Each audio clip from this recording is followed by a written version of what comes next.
কি করা যায়? যে কোনো একটা তো সমাধান বের করা দরকার না? সমাধান বের করার দরকার একটা আছে, সেটা হলো যে তোমার মানে নিজের শরীরের যেটা একটা চাহিদা, এটার একটা ওষুধ ঠিক যদি না খাও তাহলে কিন্তু এটা পুরোটা ঠিক হবে না। আর এটার জন্য ও, আগে ওষুধ খাইতে হবে। এটা ওষুধ খেতে হবে না? হ্যাঁ, যদি তোমার স্বামীর মন মতো যদি তুমি না কিছু করতে পারো, তোমার স্বামীর ভালোবাসা যদি যোগাইতে না পারো, তাহলে তোমার স্বামী তো তোমার সাথে সবসময় ঝগড়া গন্ডগোল লাগেই থাকবে, সবসময় ঝগড়া করতেই থাকবে। এটা কি তোমার জন্য ভালো না খারাপ বলো? হ্যাঁ, তা ঠিক আছে। হ্যাঁ, তাহলে এখন সেই ঔষধ মানে বানাইতে কত টাকা লাগবে বা কি কি লাগবে? ওষুধ বানাইতে লাগতে পারে 1000-2000 টাকা। আর সমস্যা নাই, টাকা পয়সার সমস্যা নেই। হ্যাঁ, সেটা জানি, কারণ আর সে যখন কথা হয়েছিল ওষুধ না নিয়ে চলে গেছেন, জানি টাকা পয়সা কোনো সমস্যা নাই। তবে আপনি কিন্তু কাউকে নিয়ে আসতে পারবেন না, আপনি একা আসতে পারবেন।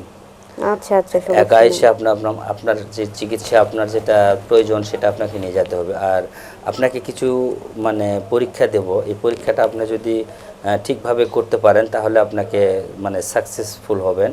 আর সেই পরীক্ষাটা আমার সাথে আপনাকে করতে হবে। ওই পরীক্ষাটা আপনি যদি আমার সাথে করতে চান। হুম, আচ্ছা।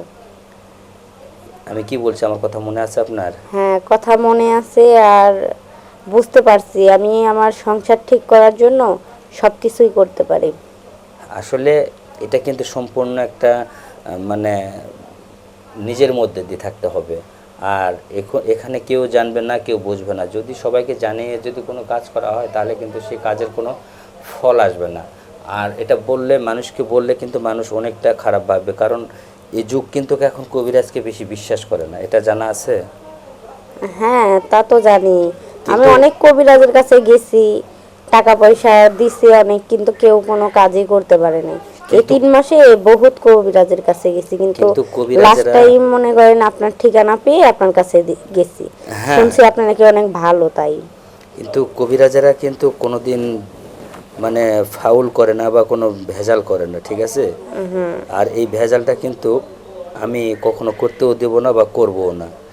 আর এই জন্যে বলছিলাম যে আপনি একদিন সময় করে আমাদের এখানে আসেন, আসলে আপনি দেখতে পাবেন। আর আপনাকে নিয়ে আমি যে কাজটা করতে যাচ্ছি বা করব, সেটা কিন্তু আসলে আপনার জন্য অনেক ভালো হবে, আপনি যদি সেটা চান। কি ব্যাপার, আপনি ফোনে কথা বলছেন না কেন, সমস্যা? না না, বাড়ি থেকে ফোন দিছে তো। বাড়ি থেকে ফোন দিছে আপনাকে? তো বাড়ির কথাটা বলেন আগে। পরে বলবো, কেন? আপনার সাথে কথা শেষ করে তারপর। ও, বাড়ির থেকে আগে কথা বলবেন তারপরে? আচ্ছা, বাড়ির কথাটা শেষ করেন। আর আর দ্বিতীয় কথা হলো, আমি কিন্তু আপনাকে যেটা বলছি, হ্যাঁ, আপনি সব কথা আমার কথা মানবেন, শুনবেন। আর আপনাকে আমি আগে বলছি, আপনি কিন্তু আসতে হবে। আপনি যদি ওকে না ওকে। আসেন তাহলে কিন্তু আমি চিকিৎসা দিতে পারবো না, ঠিক আছে? আচ্ছা আচ্ছা, ঠিক আছে, তাহলে আসেন। আর সময় মতো আসেন কিন্তু, ওকে? আচ্ছা। আচ্ছা, আল্লাহ হাফেজ। আল্লাহ হাফেজ।